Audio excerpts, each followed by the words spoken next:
এই তো স্টেশন বাজারে চলে আসলাম। এটা পুরোটাই স্টেশন বাজারের মধ্যে পড়ে। আর এই যে বাম পাশ দিয়ে কাঁচা বাজারে ঢুকে যায়, এখানে মাছের বাজার, এটা অন্যদিন দেখাবো। এই যে পাশ দিয়ে অনেকগুলো হোটেল, আর এখানে অনেক স্যান্ডেলের দোকান রয়েছে। আর এই যে ডান পাশ দিয়ে যে রাস্তাটি চলে যাচ্ছে, এটাই মেইনলি স্টেশনের রাস্তা। আর এখন আমরা স্টেশনে নেমে পড়ব। আর উত্তরবঙ্গের সবচেয়ে গুরুত্বপূর্ণ সংযোগ স্থান হচ্ছে রংপুর রেলওয়ে স্টেশন। বাংলাদেশের ঐতিহাসিকভাবে গুরুত্বপূর্ণ একটি রেলওয়ে কেন্দ্র। এই রংপুর স্টেশন যাত্রীদের জন্য বিভিন্ন সুযোগ সুবিধা প্রদান করে, যেমন খাবারের স্টল, আবার এখানে টিকিট কাউন্টার। শোনা গিয়েছে 1878 সালের 2 জুলাই প্রথম জেলা সদর স্টেশন হিসেবে প্রতিষ্ঠিত হয় এই স্টেশন। আর এই রংপুর রেলওয়ে স্টেশন ঢাকা, খুলনা এবং রাজশাহীর মতো শহরগুলোর সাথে গুরুত্বপূর্ণ পরিবহন সংযোগ হিসেবে কাজ করে। 1944 সালে বড় ধরনের সংস্কার দেখা গিয়েছে, কিন্তু এরপর থেকে কোনো আপগ্রেড দেখা যায়নি।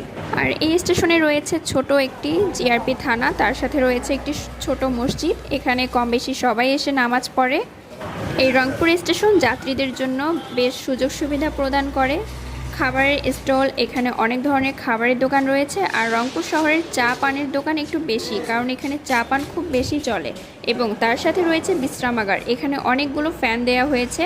যখন ট্রেনের সময় হয় তখন যাত্রীরা আসে এবং এই বিশ্রামাগার তাদের খুব কাজে লাগে, এবং এখানে প্রত্যেকটা ফ্যান চালু করে দেওয়া হয়।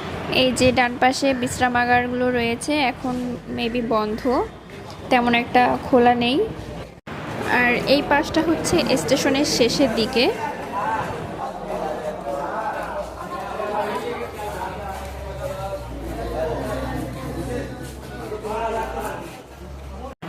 আর এই শেষের দিকে খুব সুন্দর করে কয়েকটা সিট দেওয়া রয়েছে, যাতে সবাই এসে বসতে পারে, আরাম করতে পারে। আর সন্ধ্যার টাইমে এই জায়গাটাতে যখন লাইট জ্বলে তখন খুবই সুন্দর লাগে। আর এই যে এখানে আমি চারপাশে ঘুরে ঘুরে দেখতেছিলাম।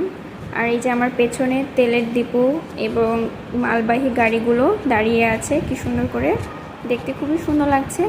আর পেছনের ভিউটা দেখেন কত সুন্দর, চমৎকার। তো যারা আমার ভিডিও দেখছেন তারা অবশ্যই আমাকে ফলো করবেন। আমি রংপুরের কি আছে সব কিছু আপনাদের সাথে শেয়ার করব, এবং আপনারা বলবেন আমি কোথায় কোথায় যাব, সেই অনুযায়ী আপনাদেরকে আমি রংপুর শহরটা ঘুরে দেখাবো। আর এই লাইনগুলো